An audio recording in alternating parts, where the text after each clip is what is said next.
Hello, everyone. Welcome to BayernNow, the ultimate Bayern Munich fan channel. So, the Champions League is over. Well, the group stage at least. Now we get to the business end of this competition. We have a 40% chance of drawing Liverpool. So, oh, man. So, we moved from Barcelona fans to Liverpool fans. This channel is going to be hot if we're playing Liverpool. So, the draw's on Monday. So, I just thought, let me do a group stage review where we rank the best players that we had in this group stage. We put a tier list together and we get everyone in their categories. I think this group stage has been phenomenal. This has been a perfect group stage. Only Pilsen in the group of death scored a goal against Bayern. Victoria Pilsen is the only team that scored a goal against us in the entire group stage. So I'm so happy about that, man. It just goes to show that we are a club that's dedicated. Even the game against Inter, where we didn't really need to play that great, we still won, dominated. They didn't really create too many chances apart from the Lautaro Martinez one. Unfortunately, I didn't do a match reaction, and man, I'm slacking. You know what? Look, it happens. Maybe in January, my whole life is different. I can actually sleep at night. But yeah, man, I can't wait. I think the group stage being over, I can't wait for the knockouts. Of course, the World Cup is in 2 weeks. That's the thing everyone's more excited about. No one's really looking forward to games in February. So yeah, there's a long ways to go till February. Why, man? Why can't we just get out of the World Cup and get into the knockouts? Actually, to be fair, think about it. Having the group stage at this portion in the season, and then a few months later, having the knockout rounds gives teams opportunities to improve. So imagine if we finished the group stage and then 2 weeks after we started the knockout rounds. That would be very unfortunate. I think a lot of teams would be in the same form and there's no real edge to it. There's nothing, no twists and turns. Imagine we draw Liverpool. All the Bayern fans are going, yeah, we're going to smoke you. Then 2 months later, we decline somehow. And then Liverpool just get back to their best. And now it's like a completely different game. So that's the beauty of waiting 3 months for the knockout games. But while we are waiting, this video is going to be fun. So hit the like button if you have it. Also, give me your opinions because we're going to do this together. Here we go. Here's the tier list. We got 5 tiers. Trash. We got meh. So that's if a player, he hasn't really had the best performances in the UCL so far. But he's just meh. He's not trash. He's just meh. Solid, cooking, GOAT. GOAT would be top performances every single game, just changing games for us, scoring, getting assists, everything. And there's some players in here that don't even play for Bayern anymore. This is an old team. We have Vidovic in here. So this is before the transfer window closed, just right before, because then we sold Nianzou. Zergzi, he's gone. He's at Bologna now, and I think he scored his first goal a couple weeks ago. So maybe he got another one. Stanisic is still here. Paul Vander's here. I don't know. So not every player is going to get in a position here. So without further ado, I think it's wise that we get started. Choupo, is Choupo in here? God, that'd be Lord Choupo's right here, man. Choupo-Naldo. Nah, actually, that's disrespectful. I can't compare Choupo to Cristiano Ronaldo. Ronaldo's finished. We should call him Choupo-Dinho or something like that. Yeah, the Cameroonian R9. All right, so here we go. So Neuer is first in line to be selected. So which tier do I put Neuer in? This is me asking myself this question. So in my personal opinion, I think Manuel Neuer, he played 2 games, first game against Inter, and then against Barcelona, and then against Pilsen. And if I'm not mistaken, he didn't play against Pilsen and then Barca and then Inter. So he missed 3 games, but he was solid. He kept the clean sheet in all the other games we played in. Only Pilsen scored against us, man. How crazy is that? There are 2 goals against us. And I think Ulreich was in goal. So in my personal opinion, I think Neuer comfortably gets in the solid ranking this Champions League season. And, well, look, for goalkeeper to be solid, it means they made saves. Against Barcelona, Neuer made some really good saves. He was the Pedri shot with his left. He got down low, saved it with his foot. So that's a save, by the way. Oh, it's not a save. Anyone could save that. Yeah, tell that to Ter Stegen. So yeah, Neuer has been more than solid so far this UCL season. I think just everything he does is just so cultured. It's calm, collected. That's what we love about Neuer. Now, we move on to Ulreich. Sven Ulreich. You know what? Some people might be like, put him on goated. Why would I do that? Why? I think Ulreich is all right, man. He's Ulreich. He's just him. He's just mad.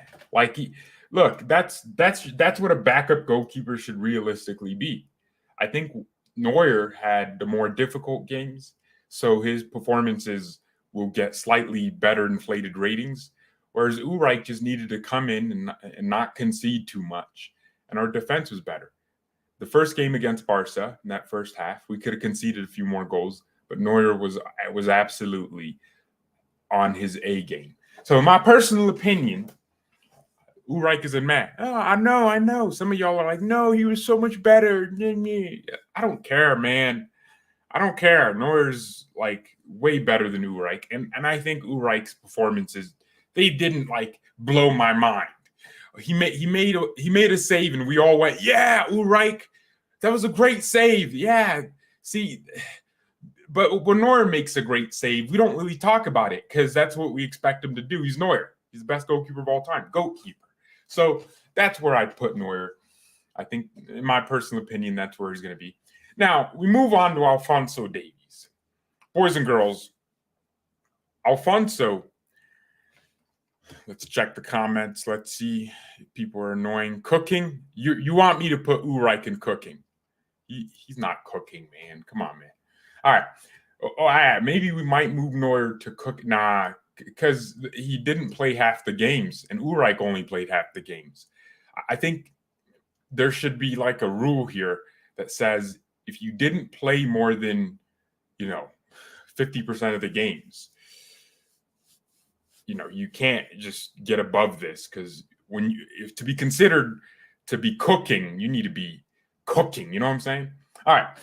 Fonzie played every game, 0 to 90. He played against Barca, Inter, Pilsen. We rotated against Inter, but even then he came on at halftime. So here's how I feel about Davies. I think apart from maybe the 3 times Dembele skinned him like a cat. Do you skin cats? I don't know what that means.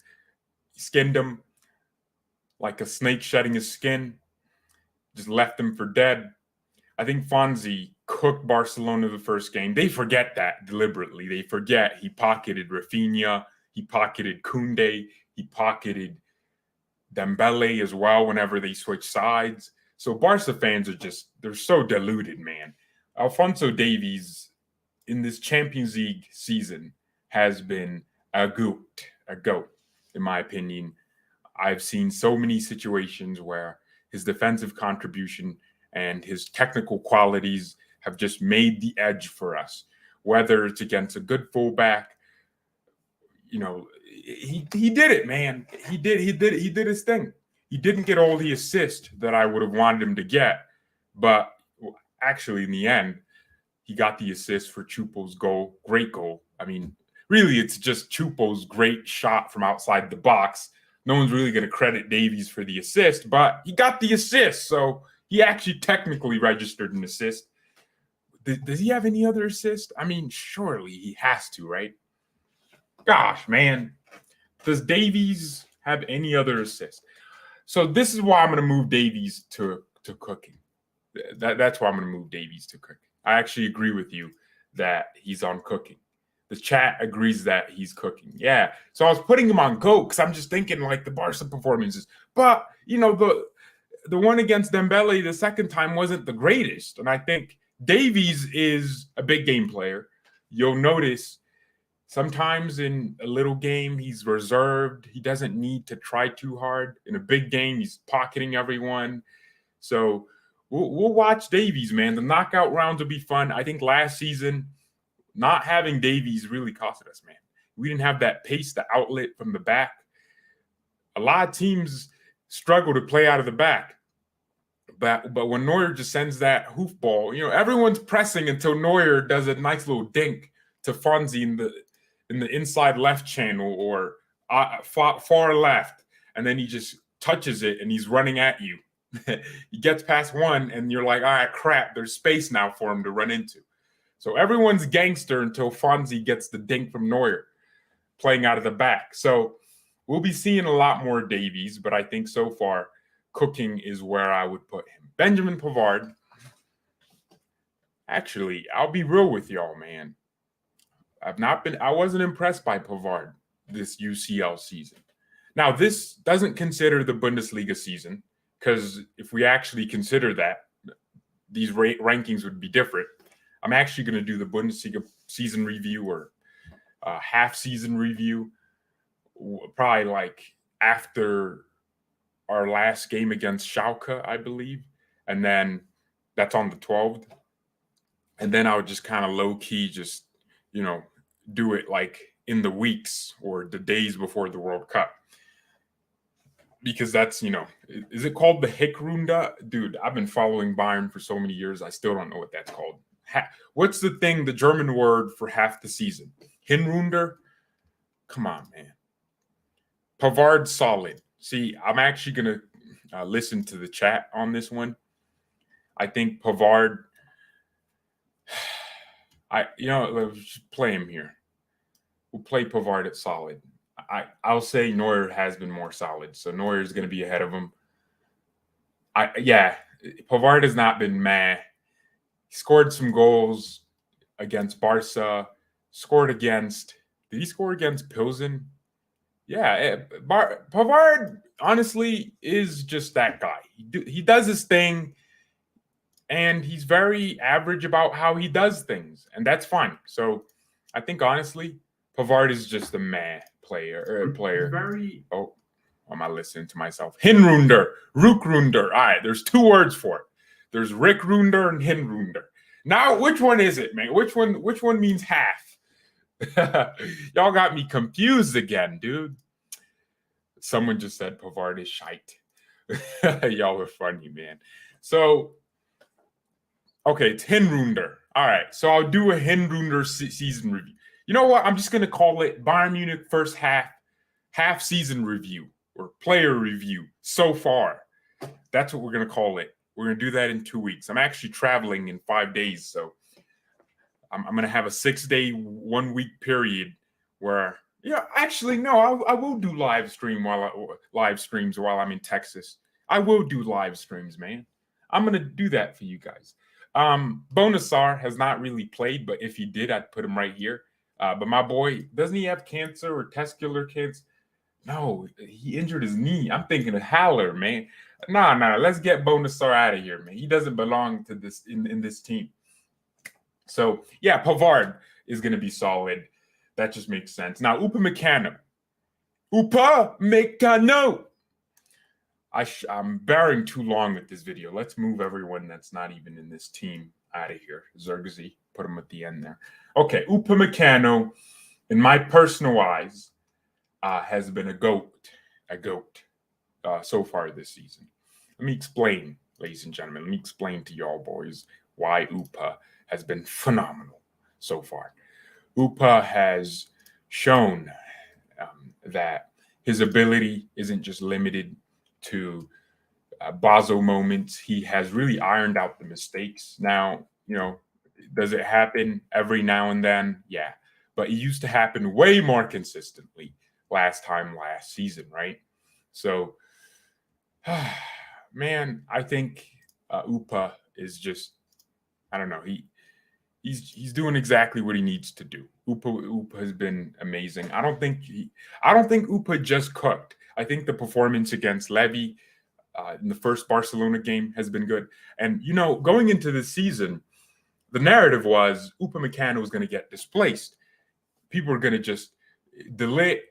Lucas Hernandez are going to be too good, and Upa's Basel moments will catch up to him, and he's going to be dropped out of the team, and he's probably going to get sold somewhere.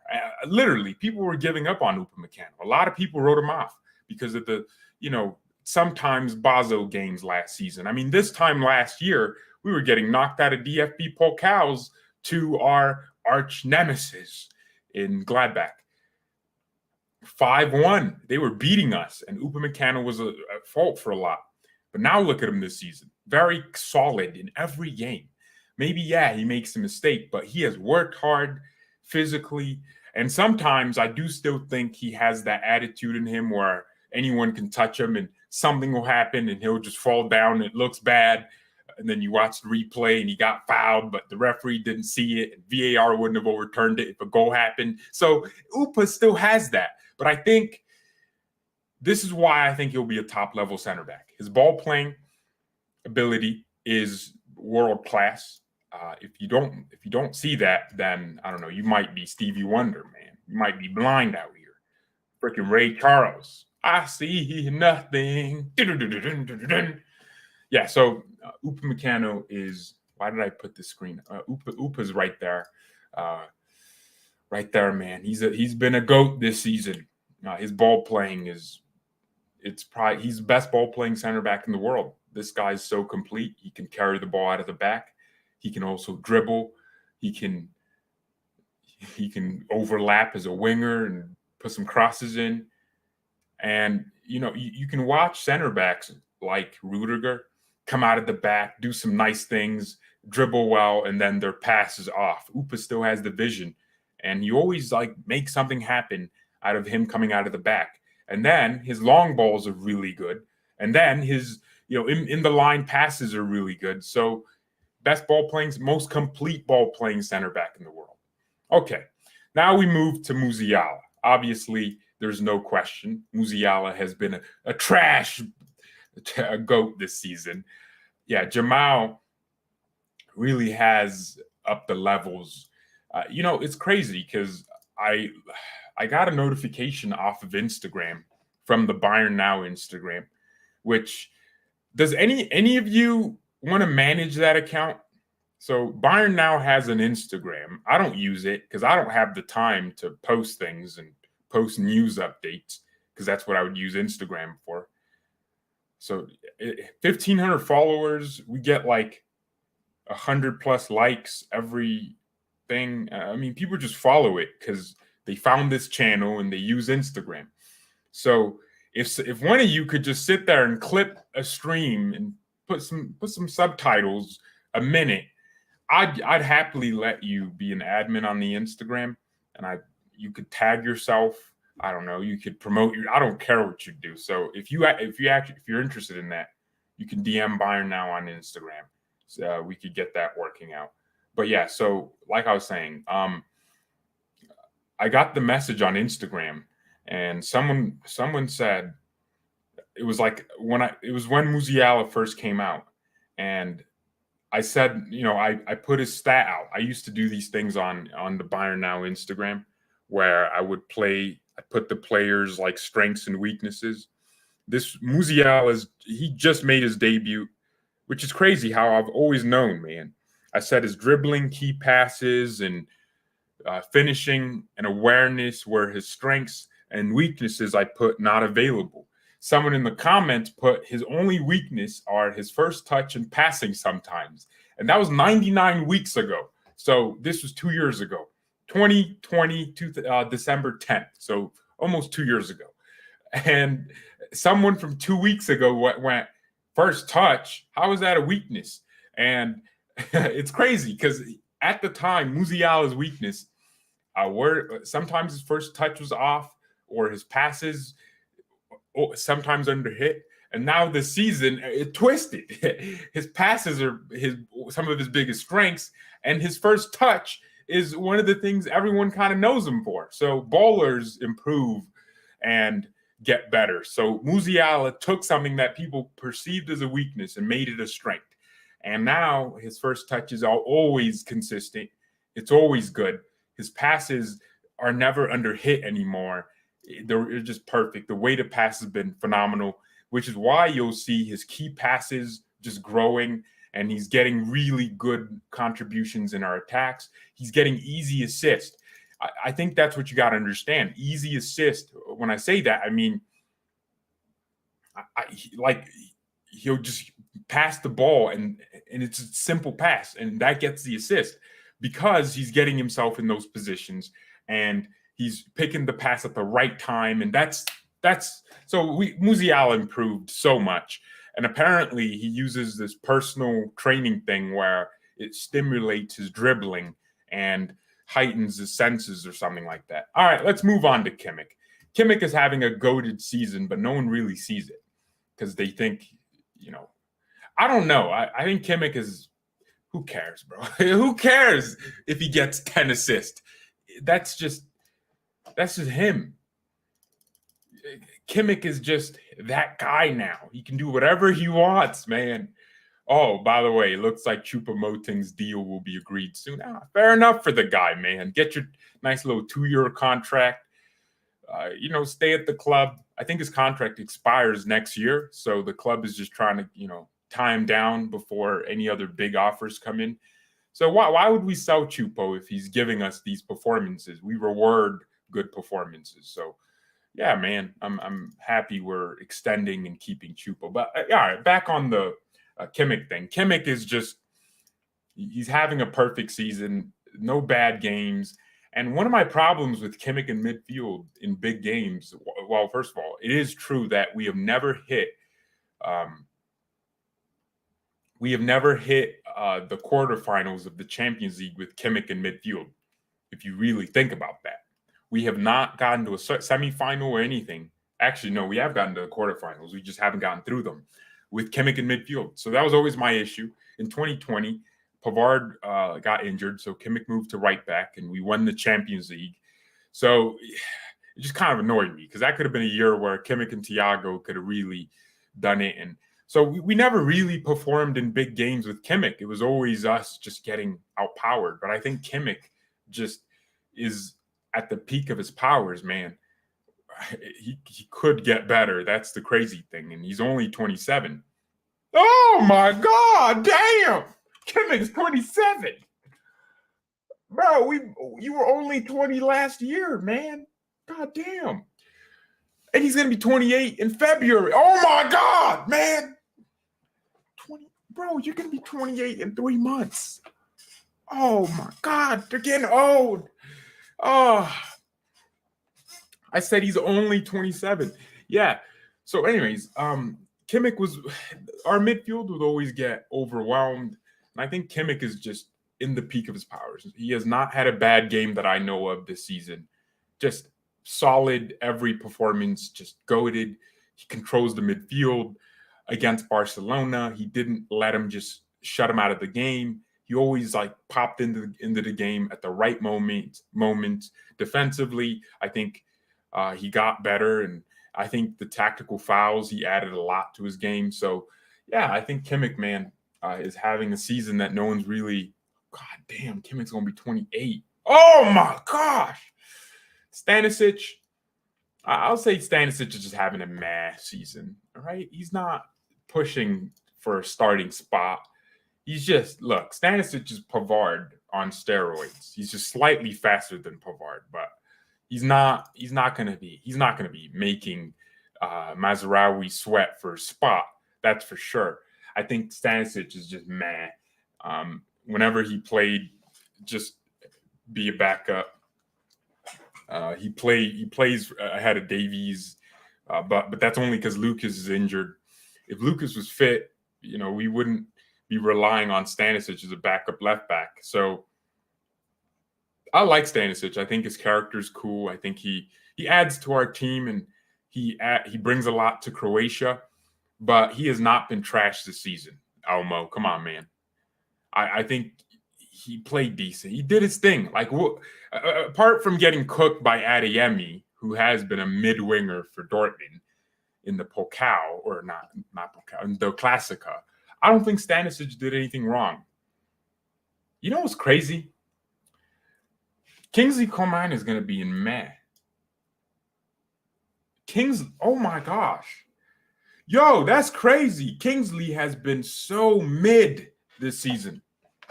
What happened to him?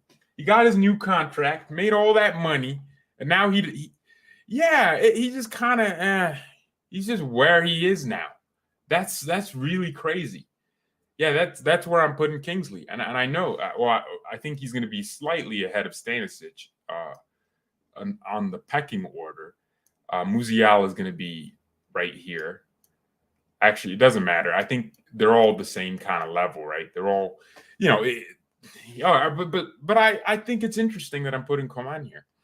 This is a guy that played and got his contract, and now it just seems like he gets yellow cards and red cards every game, or he gets injured.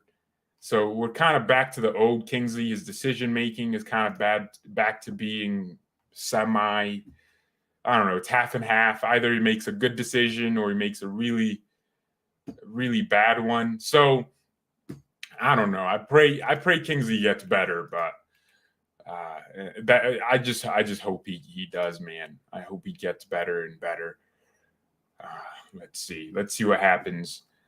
He needs time, of course. Yeah, look, Kingsley's one of those players. He could be playing bad for 10 games in a row, and then we play PSG in the Champions League, and then out of nowhere he has a hat trick, and you're like, damn, how'd you get that?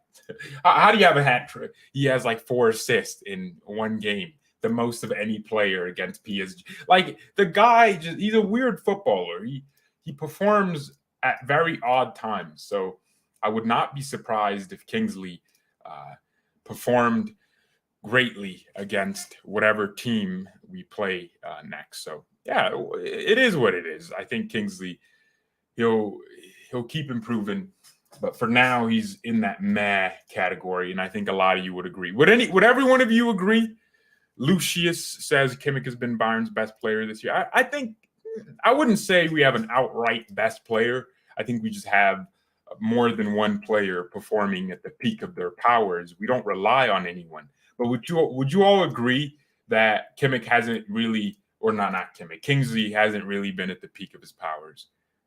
To be honest, he's not playing in his best position. He's a left wing, but Nagelsmann plays him right wing. Yeah, I think Nagelsmann finally realizes that Gnabry plays better at right wing, so he's playing him there. But it also means Kingsley's playing. Yeah, we're basically taking Kingsley out of his best position, left wing, to accommodate for Mane. And that's kind of weird. I think that's a really odd thing that's going on. Whatever. All right. Well, Goretzka. Now, we do rely on Kimmich. Yeah, we do. Kimmich is playing this guy.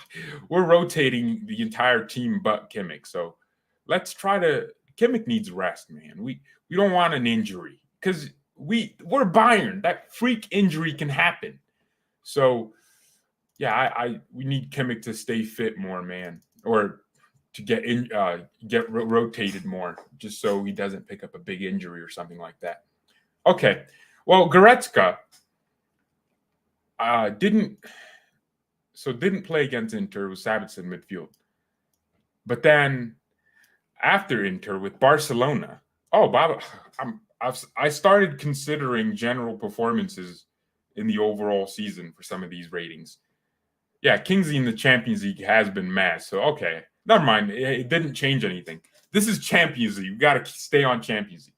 Leon Goretzka against Barcelona, the first game, like he came on and added physicality to our midfield, and I'd say it's one of the reasons we just defended better.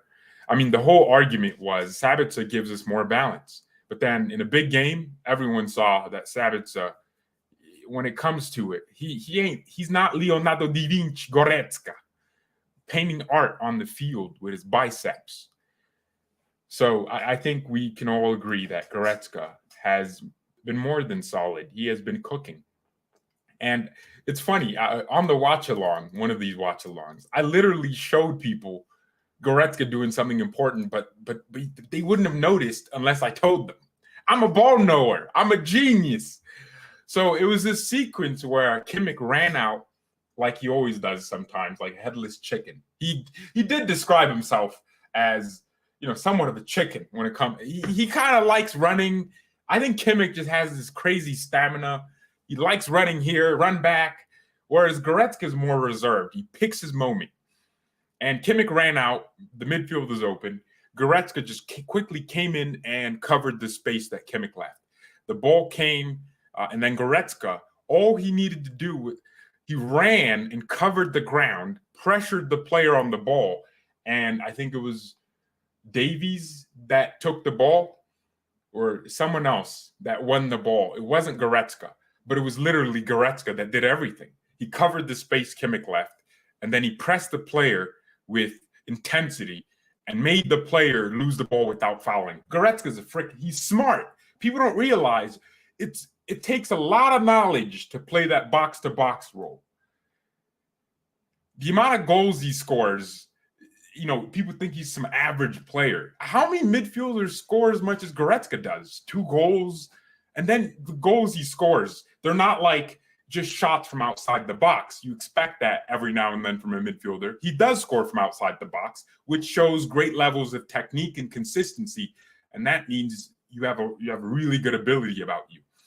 But he scores like overlapping into the box runs, dashing runs from a header. He scores, dinking the goalkeeper from a 1v1 that he kind of found himself in. I think Goretzka is phenomenal, and one of my favorite players to watch at Bayern because he doesn't even need the ball to enjoy watching him. You just watch him move, watch him look, turn around, watch him make runs, watch him combine, watch him switch spots with Musiala. Watch Goretzka and Musiala. Sometimes Goretzka signals Jamal comes deeper to get the ball, and Goretzka occupies the space. People say he's ghosting, but what he just did was he gave a physical threat to the opponent that's marking Musiala or Sane or anyone else, and then he's heckling them, and then it's quick, so you don't see it.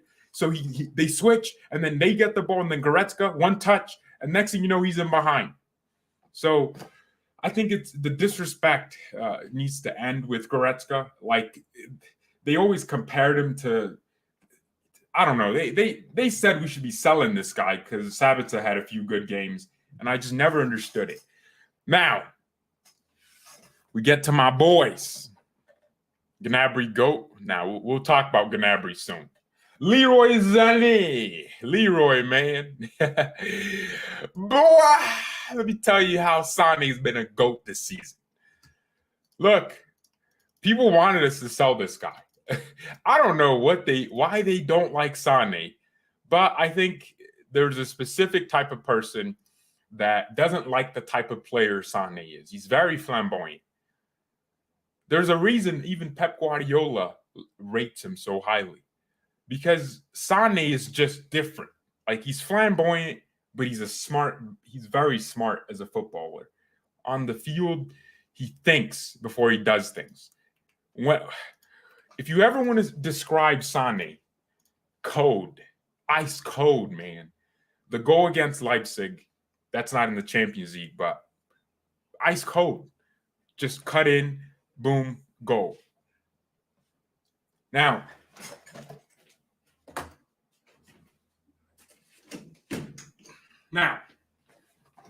let's talk about this because Leroy, we got to arrest you, man.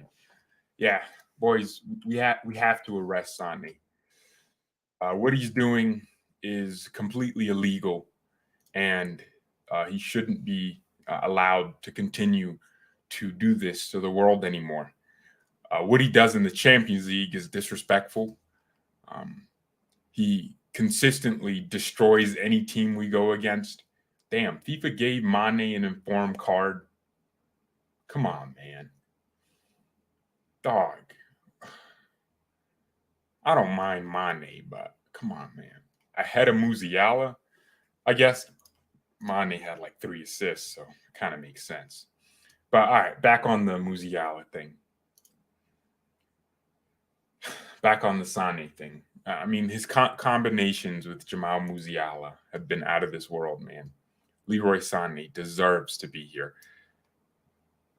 Whoa. Sane, man? Nah. Ban them. Sane trash, to be fair. Nah, Bram. Nah. What am I here? Nah, man. Guys, what's going on? Nah, this is ridiculous. They're saying I should put Sane in trash? Tell me you're joking. Tell me it's just like for fun and games. I don't mind that. But come on, don't tell me you're being serious. I know we have like Sane haters on this channel, but come on, it can't. Not you too. Lucas Hernandez.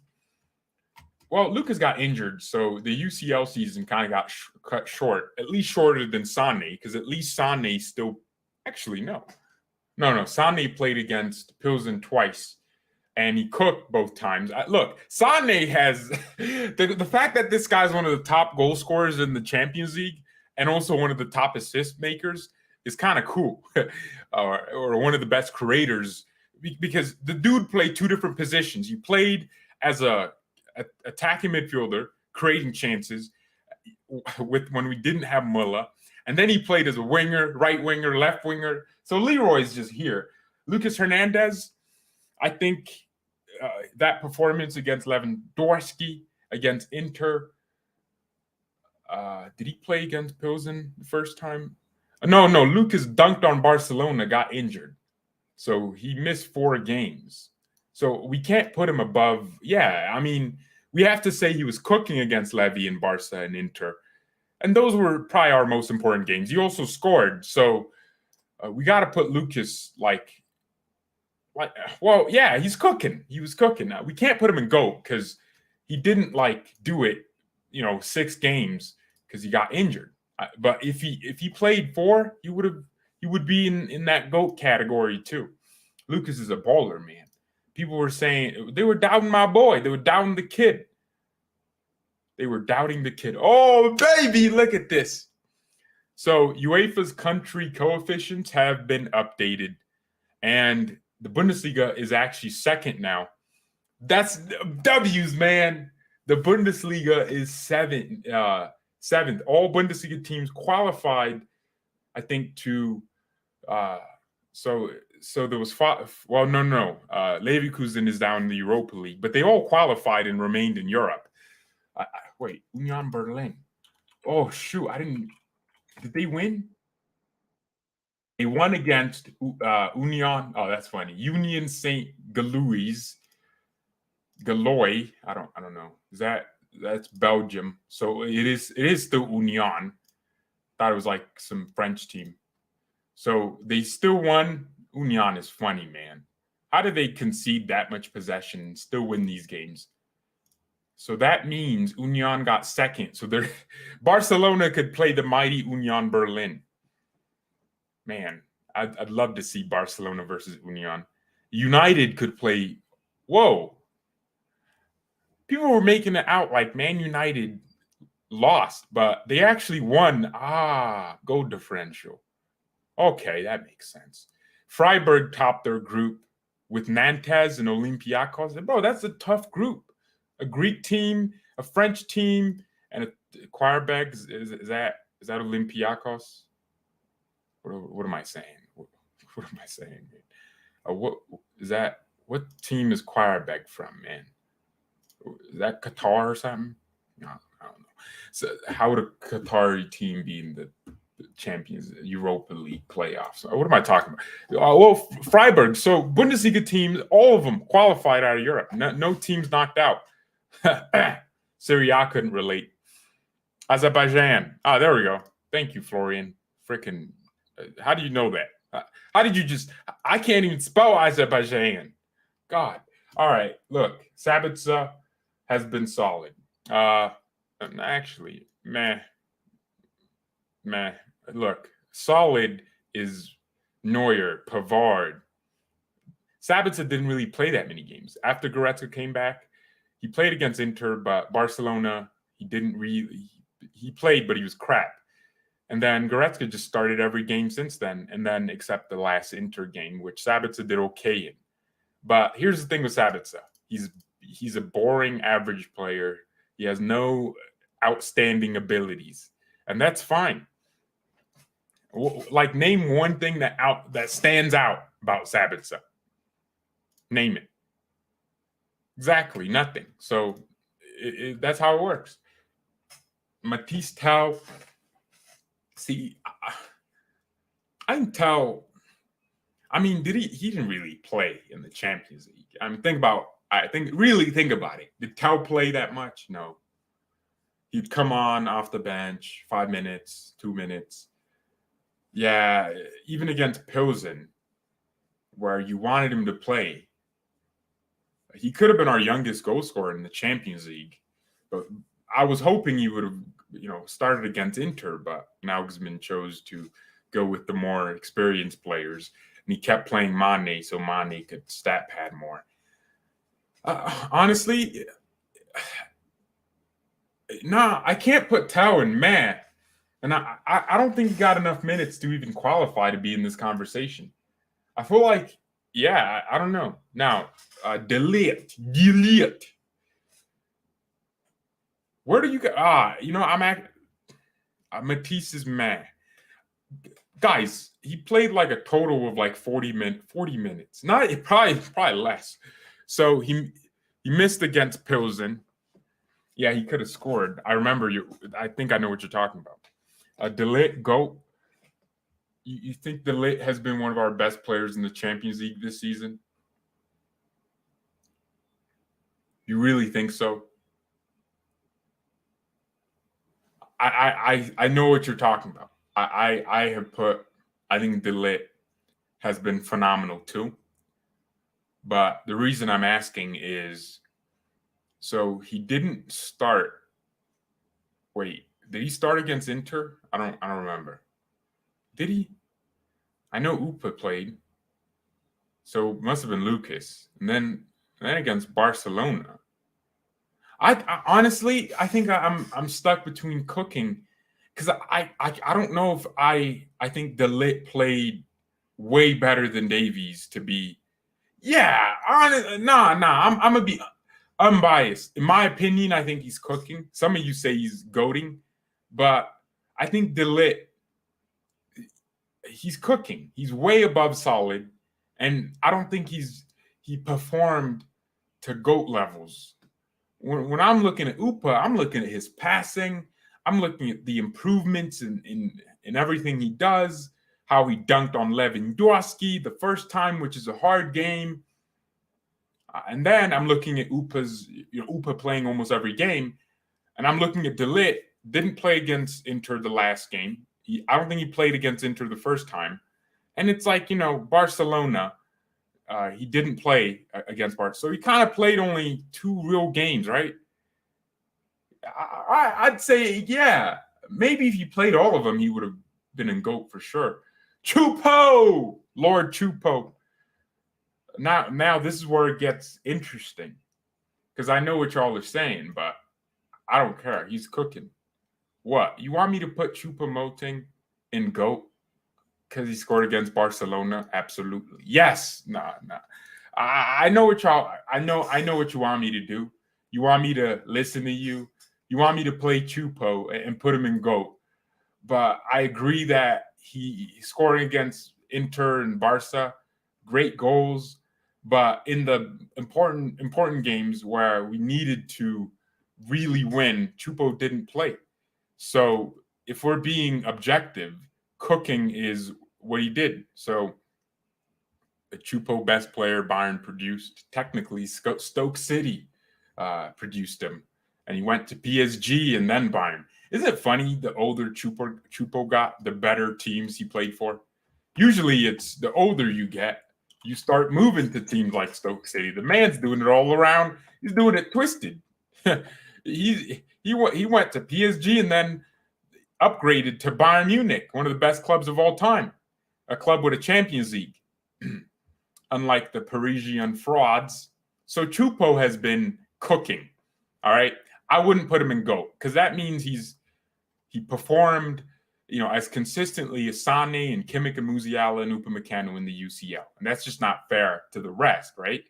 Choupo right now is a cult hero. If he keeps this up, imagine we win the Champions League with Choupo-Moting up top.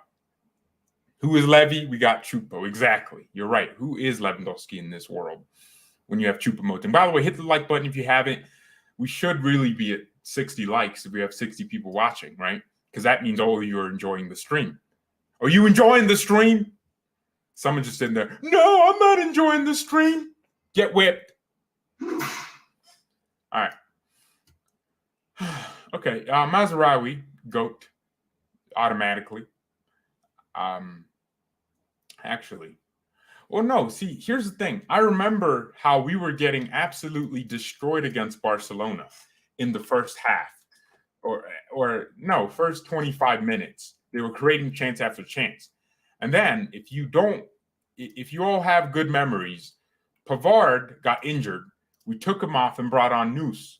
And Neus immediately changed the game for us. And he was one of the best players on the field. So that was a huge part of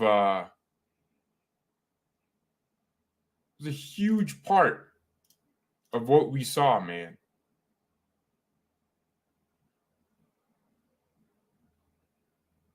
It was a huge part of it.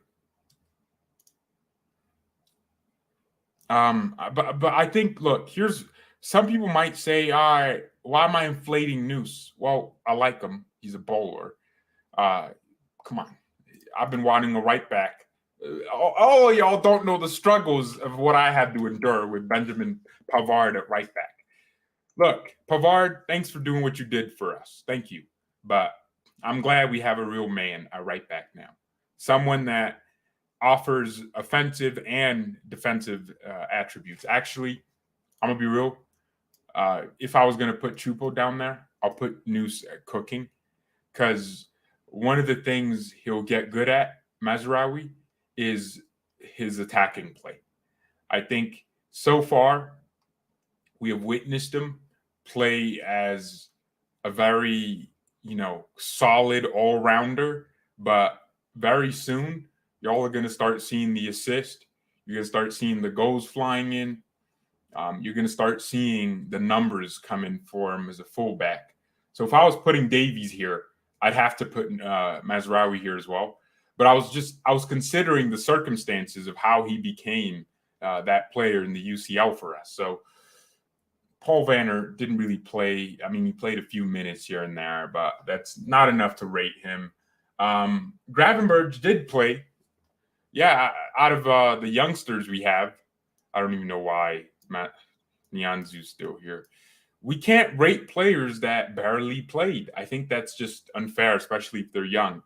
But if you're Bonasar, you're trash, Yeah, let's put Bonasar in trash because he's trash. Mane, I know y'all gonna hate me, man. No. We gotta do Gravenberch. Gravenberch has been mad. Gravenberch, I mean, when he played, he did his thing for the 2 seconds he would come on. He never really got a start. Wait, did he start against? Yeah, he started against Inter. So that was, so he did get a good amount of minutes there, and he played the entire game. And he played okay. He did okay, man. He did his thing. He was composed on the ball.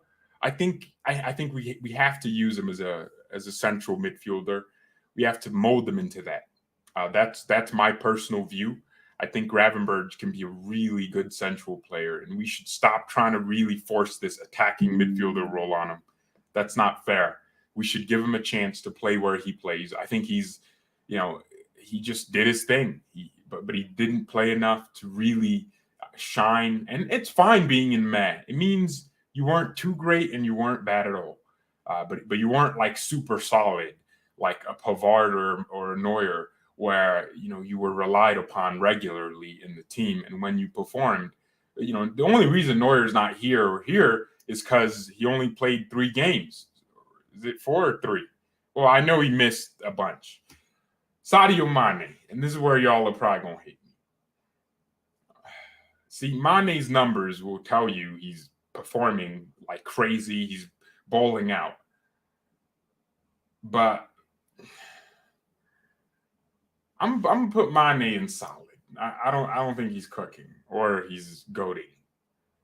Like, in order for me to put him in goating, I actually have to rate him. I don't rate him that highly, to be honest, man. I think Mane's style is very erratic. It's just hard all the time. It's just pressing. I mean, against Barcelona, the man turned into Conte. How many times did Mane win the ball back? You have to rate his work rate and his dedication to a sport. But I think he missed chances. He would break down our attacks. Like, we literally would get forward and Mane would make the wrong pass. And it's just, so this is too much, man. Solid is fair. Mane not cooking. Sorry to me. I didn't want Mane at Bayern. No, look. Let me correct myself. I don't mind Mane being at Bayern, but he's our highest paid player. I expect him to be getting the numbers he does because that's kind of the kind of player he should be. Mane's better than Conte. You're right. He wins the ball back a lot. He's a very intense guy. He's very high pressing. I like that. Him and Nagelsmann are a couple made in heaven. They're just they fit each other like a glove fits a hand. Yeah, because Mane presses and Nagelsmann system is all about pressing, all about hard work and heavy metal football. That's what Mane. He's a Jurgen Klopp Nagelsmann player, and he grew up in the Salzburg Academy. So of course he plays like this. Of course he doesn't have the technical efficiency of someone like Sane or Musiala or perhaps even Coman, with the consistent dribbling. But he's so predictable with his dribbling too. Do you never see him like fake? He'll always do this with his foot. Like he fakes that he's going to go one way and then he cuts in. We all know you're cutting in. All the defenders know. And yeah, I think he's solid in this UCL season. If I was mean today, I'd be putting him in mad. So y'all better take this. Gnabry, solid. Well, actually, no. Did Gnabry play against Inter? Not really. See, Gnabry really kind of came alive against Barcelona the second game. Yeah, he's kind of back to just doing his thing. Serge Gnabry, getting back in form. You know what's funny? Bro, these football channels are so obvious. So GQ Sports did an interview with Gnabry of what he has, things he can't live without. And they only released it like 3 days ago. And I was like, they probably recorded this months ago, right? Like, because Gnabry doesn't even have the same hair anymore. They recorded this like probably in the summer maybe, or right before the season started. He's speaking English, so yeah, it took a while to produce and bring out subtitles, right? So they only released it now because he got back in form. I think that's what these channels do. They try to release it when the player's in good graces with the fans because the fans watch it and they don't hate the player. Whereas if they released it while he was playing bad, they'd be like, hey, you should focus on performing well instead of recording videos for GQ. So I think it's interesting how that works. Yeah, his Louis Vuitton purses. Look, I don't know why players spend money on that kind of thing. Thomas Muller, man, Muller's injuries, man. Oh, my GOAT is starting to get injuries, man. Oh. Well, yeah, look, I already said this. Thomas Muller, his status at Bayern will never change in my eyes. It doesn't matter if he just scores a bunch of own goals for weeks. I don't care. Muller is a GOAT for me. One of the greatest players at this club. He made a football position for himself. He's one of the most underrated players in history. But, we're starting to see him get muscular problems, flu problems, hip problems, hips. I've never seen Muller injure his hip in my life, but I think he has missed more games probably in the last few weeks to injury than anything else. I mean, if you look at his injury history, he was usually out to common colds and injuring random muscles. But now he's like getting actual like injuries that you don't really expect. I think he'll be back in the team tomorrow. But would you guys say Muller has been more than meh? But when he did, what games did he play? Oh my God, I forgot. No, I gotta go back to Muller's page on GQ, dude. What games did Thomas Muller play? Champions League. I mean, I put him in solid because meh is like Gnabry where you really don't do much. Muller scored against Pilsen, and then he ran down the tunnel because he was done. He's like, all right, I got my goal. He played 4 games in the UCL, 1 goal, 1 assist. But overall, I think he played well in most, if not all, the games. I think that's, his movement is always critical, even against Barcelona. Remember the second goal we scored, Muller made the movement to drag the defender and open the space between the 2 center backs. So he was solid, and that's where we'll put him. Finally, last but not least, we're not rating any of the youngsters. That's just unfair. Nagelsmann, so far, he's cooking. That's the manager. He's cooking. So he's never bad. Yeah, I wouldn't say Muller's never bad because that would assume every game is perfect. No, there have been games where he stunk it out, but for like 90% of games this season, whenever he started, he gave his all. And see, that's the thing, Muller. You're right in that sense that Muller can never have a really bad game. I don't know. Cooking, but sometimes weird subs. That's why I'm not putting him in GOAT. He's cooking when it comes to play style, to the consistency and how the team is pressing and the performances. And also he's cooking because, in the Champions League, we haven't lost. So, you got to be cooking. I think people criticize Nagelsmann, rightfully so, by the way, because of some of the substitutions and some of the things that we were seeing. But he has changed the style completely, and now we see something else. We see a beautiful football. His substitutions are the only reason I'm not going to put him in GOAT in this, even though he won all games and coached good games against Barcelona. The first time he changed the style, he knew, all right, we got to go long. And look, what I like about Nagelsmann, he's not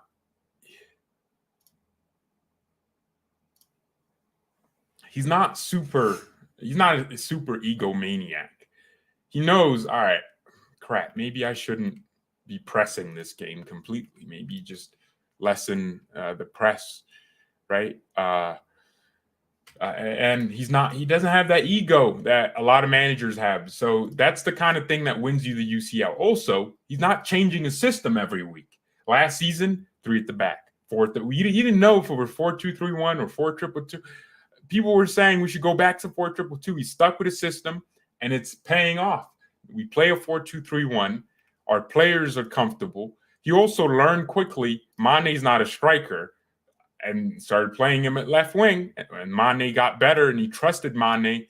And say whatever you want about Mane's performances. I don't like his performances, but Nagelsmann clearly likes how he's seeing Mane perform, and he's putting his trust and faith in Mane, and Mane's paying it off with good performances. So you have to rate Nagelsmann's consistency and persistency. So yeah, this season has been beautiful.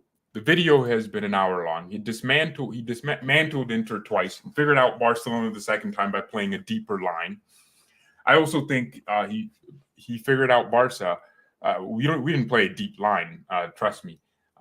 It was the same line, but the thing is, we were getting pressed the first time a lot because we kept trying to play out of the back. So what Nagelsmann did was, because we had Choupo, he made Choupo go out to the kind of right center back where Marcus Alonso was, and then he surrounded that area with Musiala and Gnabry, and then we would go long into that area, and Ulreich had the ability, Ulreich, Delay, Upamecano had the ability to consistently go long, and then as soon as we won the ball, the header, we would immediately win the second ball and start a counter. And we scored both goals just off of similar kind of going, playing through their press or playing over their press rather than playing through it. And sometimes you have to understand that, especially we're away.